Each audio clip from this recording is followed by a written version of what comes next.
You know, it's been a minute since I did something thought-provoking yet also a little bit raunchy. Like, it's been a while since I made sex like the center of a podcast episode. So I might as well just do it in this particular one. But interestingly enough, I wouldn't even give too much detail because it's literally just about the tips, kind of like the title in and of itself. But before I get into that, I want us to kick things off by revealing that unlike J-Lo's song, love does in fact sometimes cost a thing. And in this case, it's a Nairobi woman being sentenced to 6 months in jail and an alternative fine of 20,000 shillings for making out in the middle of Thika Road. So, without further ado,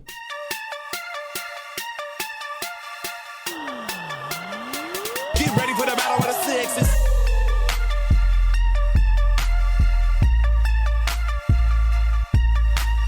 So the story reads, and I quote, "A woman has been sentenced to a 6-month jail term and an alternative fine of 20,000 shillings after she was caught making out in the middle of Thika Road, thus disrupting traffic. The two had stopped the car in the middle of the road and police officers approached to find out why traffic was not moving. The woman was found in a compromising position, kissing the man who was inside the car. The police officers interrupted the session, asked them to continue driving, but the lovebirds became rude and hostile. The woman started hurling insults at the police officers. She was arrested and taken to Kasarani police station. Appearing before the Makadara law courts on Thursday, January the 24th, the woman pleaded guilty to causing a disturbance and obstructing traffic at Thika Road Mall in Roysambu. The judge delivered the verdict in accordance to Traffic Act and Penal Code, which states that any person who leaves any vehicle on a road in such a position or manner or in such a condition as to cause or to be likely to cause any danger to any person shall be guilty of an offense and liable for a first conviction to a fine not exceeding 50,000 or imprisonment for a term not exceeding 1 year. The woman was also charged with insulting police officers." End quote. Now, okay, maybe I was a little bit wrong. Maybe the case wasn't the fact that this babe went in because of making out with dude, but it was probably because she was just insulting the police officers. But let's be particularly honest. Talking about her being sentenced to jail for making out in the middle of the road, that one sounds a little bit better. But still, all that said and done, why the hell would you choose to stop your car in the middle of the road, in the middle of a highway, a super highway at that, just to make out? I'm not saying that there's always gonna be time for everything, but are you telling me that you can't stop and make out? If dude was that much of a pro, and I'm not saying that he should do this or anyone should, but he could have kissed her while they were driving. Not unless if it was super compromising, of which, if you love dude that much, alternatively, and this is just my suggestion, you could just suck his dick while he's driving. You'll be kissing him, you'll just be kissing the other head, and it'll be a hell of a lot easier. I don't see why the hell people have to make such a big brouhaha of this entire thing, just because the woman suddenly felt like she was really, really in love with dude.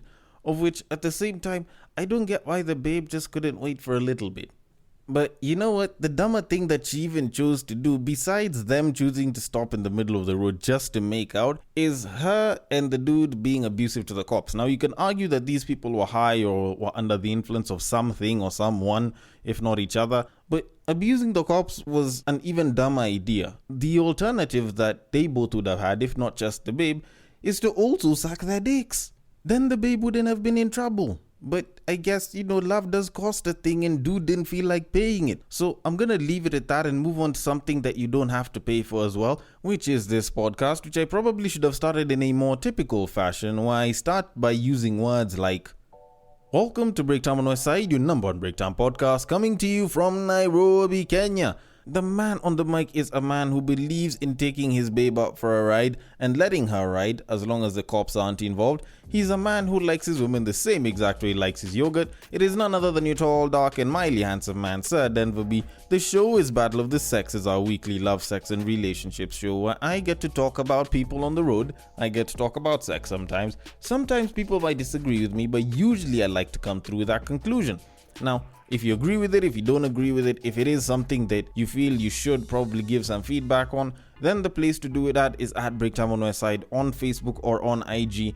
You can slide into the DMs. The DMs are always open. On Twitter, you can slide into my personal DMs, which is at Bagaka the D, and I will be more than happy to respond to you because, I always love that fan love. And on top of that, if you are listening from some app that allows you to subscribe or follow or rate and review, then I would appreciate it very much if you did, especially the ratings and the reviews, because sometimes people need to find out that something's good from someone else. And I'd appreciate it if you were that person that was contributing to other people knowing that you're listening to a great podcast. Now, all that said and done, I do have quite the episode to bring for you guys, and yes, I did talking about sex a little bit here and there. But before I get into that, I need to talk about relationship gurus of sorts. Like, people that like to think that they're proper relationship gurus and they talk about certain things. Now, normally I tend to attack a lot of what they say, and today is not going to be one of those days that I decide not to do that, because that was a clip that I saw on IG about a woman who was claiming that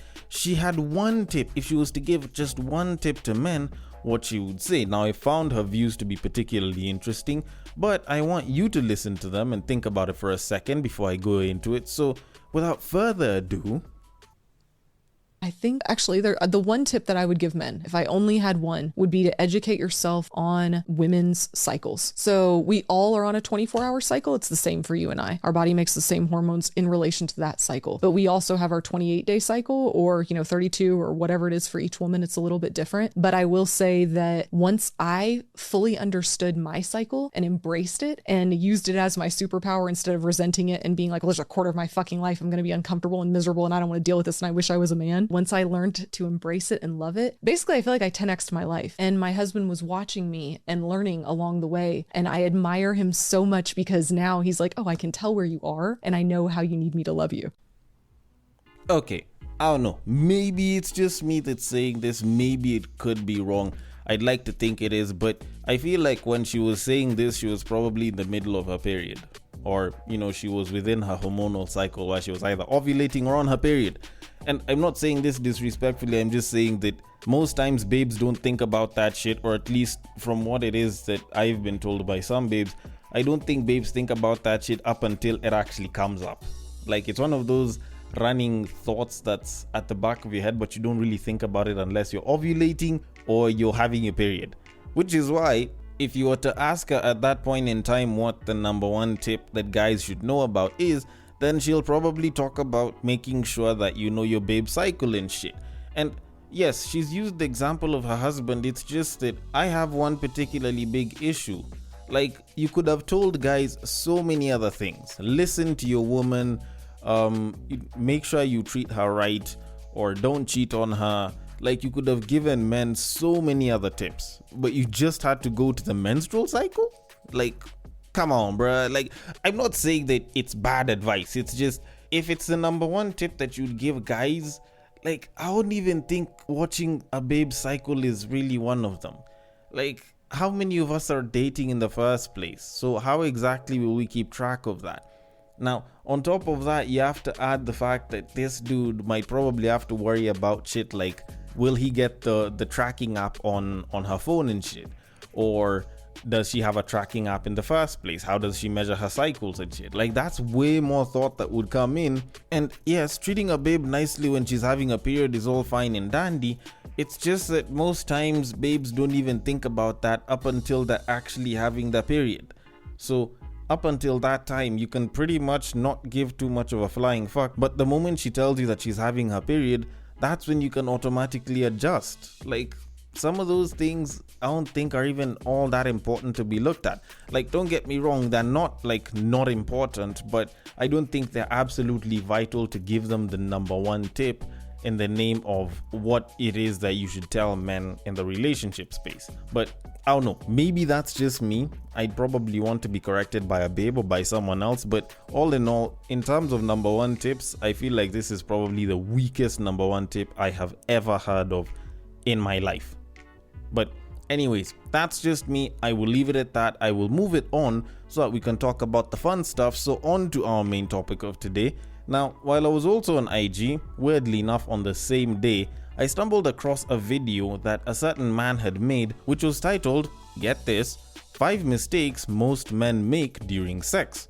Now, the guy who did this video is known as Trell the Trainer. He's supposedly like a fitness guy and like a physical trainer and shit, but he tends to have a couple of topics here and there in the dating and the relationship space. So I'm gonna play the clip for you, and then we're gonna go into whatever it is that he said. So without further ado, mistakes that most guys make during sex. One is foreplay. This is not just giving and receiving. Foreplay is everything before actual intercourse. So this is touching, this is kissing, this is conversation, this is chemistry. Y'all gotta understand, this shit is mental. Number 2, slow down, Jackrabbit. You just humping and going at a fast pace, relax. Sex is an experience. This is the opportunity for you to see how she responds to different antics, touches, kisses, and all of that. If it's a quickie, that's different. But slow down, bro. There's no clit stimulation. Make it your duty to find that clit and lock in on it. Once you find it, that don't mean go crazy on it. Relax, bro. See how she responds to different pressures and speeds. Oh, and this needs to be done while you're stroking. It's been brought to my attention that y'all not letting these ladies get their orgasm. If you don't want another man to take your chick, you need to be making sure she busts. You be doing whatever it is in your power to make sure that this lady busts. The amount of women that's claiming that they don't orgasm during sex is alarming, fellas. What are we doing? Last but definitely not least, fellas, aftercare is super important. The next time y'all finish having sex, don't just get up. Hug her, hold her, kiss her for a little while, and then go get that warm rag with non-scented soap, or prepare her a nice warm shower with a fresh towel and washcloth. Yes, mistakes men make when it comes to the bedroom. Like, I don't know, maybe it's just me, but I feel like if it was a babe telling me this, I'd probably pay a little bit more attention. Plus, not gonna lie, like the video where this dude is doing this, he's busy. I don't know if it's exfoliating or he's doing his skincare routine for the night, but it's a little bit hard to take like serious attention of what the guy is saying while he's doing that. Plus, I don't know, when you're doing that and you're half naked and it's a dude busy talking about the stuff that you're not doing to women, like, maybe it's just me, but I feel like that's just pandering to babes. Like, it's not information that's supposed to be useful to men. It's mostly just stuff that panders to babes. And the unfortunate side of it is, like, when you're doing this to pander to the babes think that the men are supposed to take note of this shit, and they're like, yes, this guy is giving all the good tips. I hope men are listening and not just judging the guy because blah blah blah. And yet the reality of it is, like, most of what he's saying is particularly basic information. I don't think there's anything that's particularly that special about what he said in relation to men and having sex. If anything, I just feel like this entire pandering to women and the fact that he gave fairly basic information has given me the inspiration to have my own sort of list of mistakes. And the list of mistakes is mistakes men make when telling other men about mistakes they think they make in bed.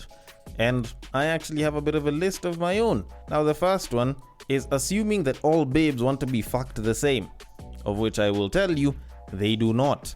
Now, any guy that's banged multiple different babes and not just the same kind of babe probably knows for a fact that you can't fuck all the babes the same. Especially if you're like trying to have like a good sexual experience with them, you're probably not going to be fucking them all the same exact way.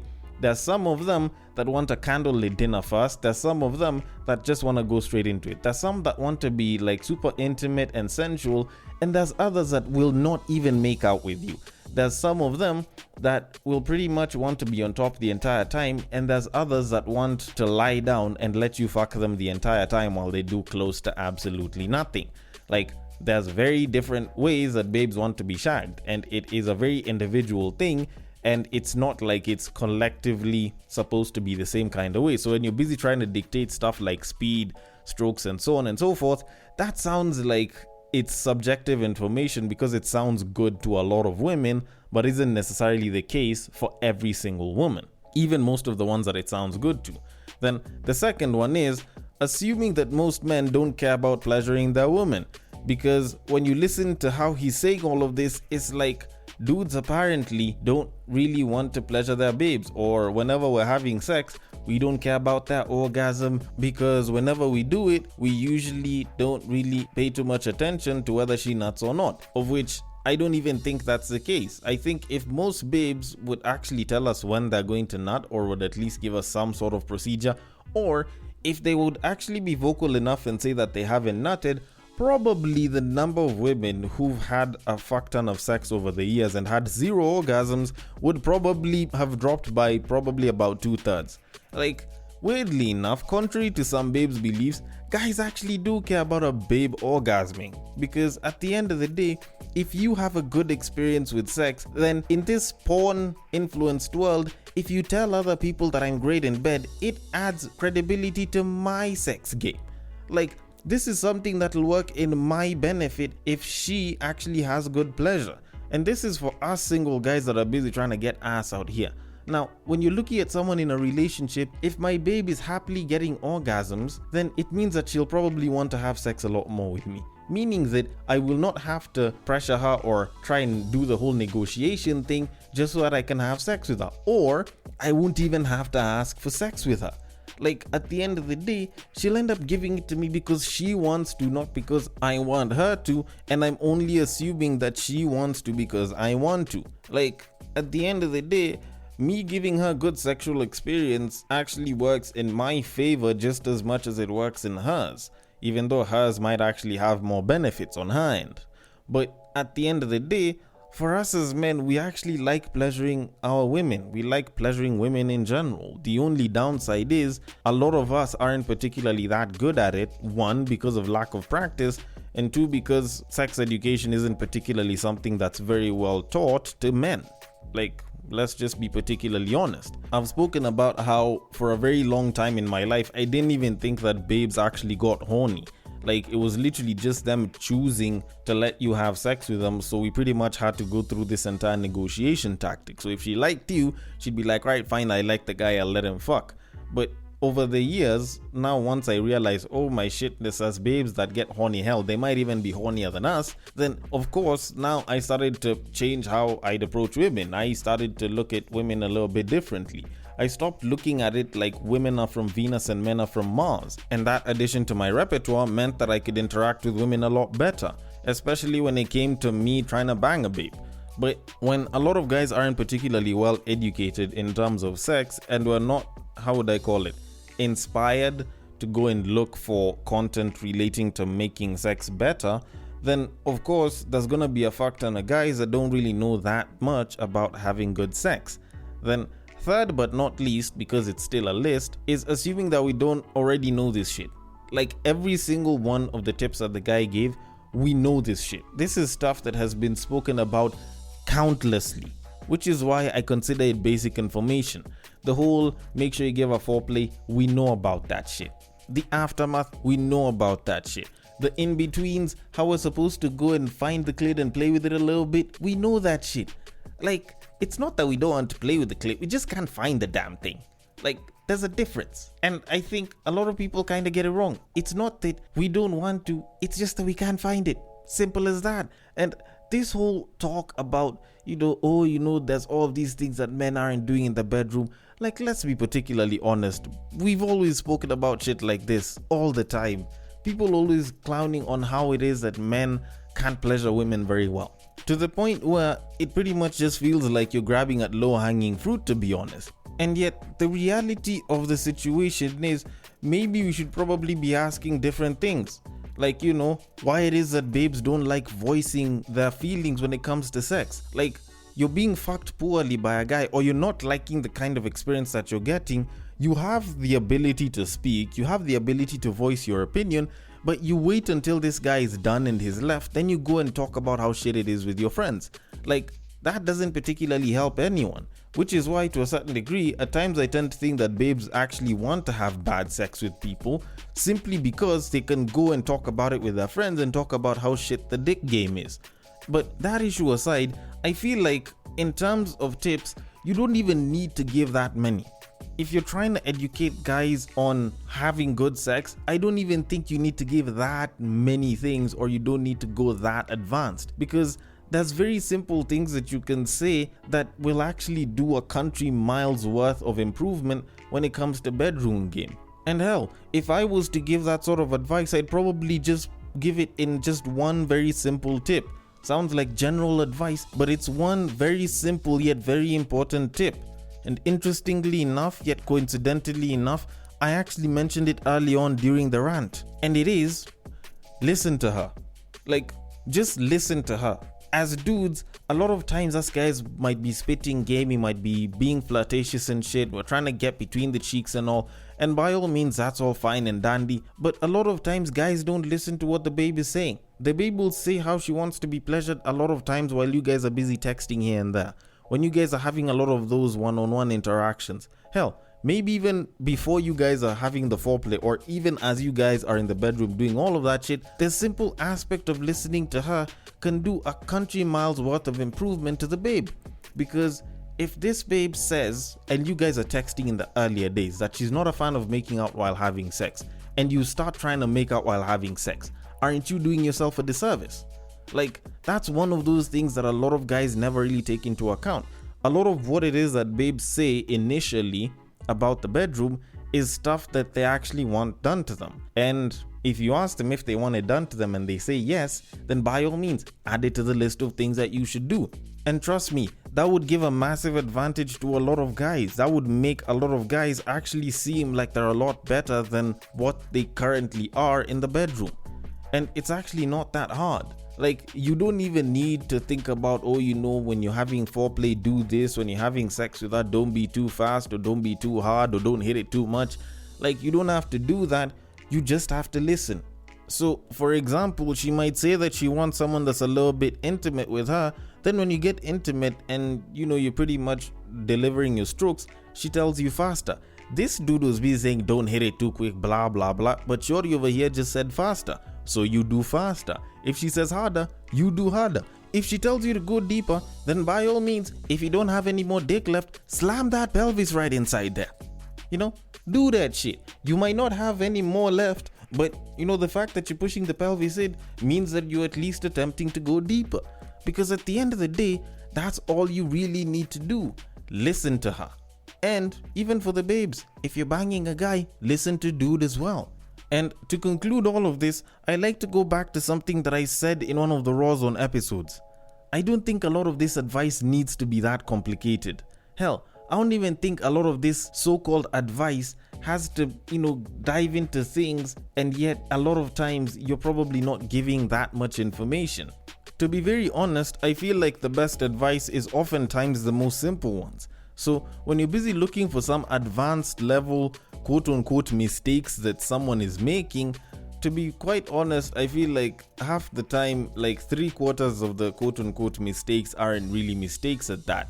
Although I might be wrong about all of this, and you know, maybe every babe wants to be pleasured the same, but I want your thoughts on this. The DMs are open on Facebook, on IG, it is at Breaktime, on Westside, on Twitter, it is at Bagaka the D. Thank you so much for listening all the way till the end, and I will catch you guys on the next break.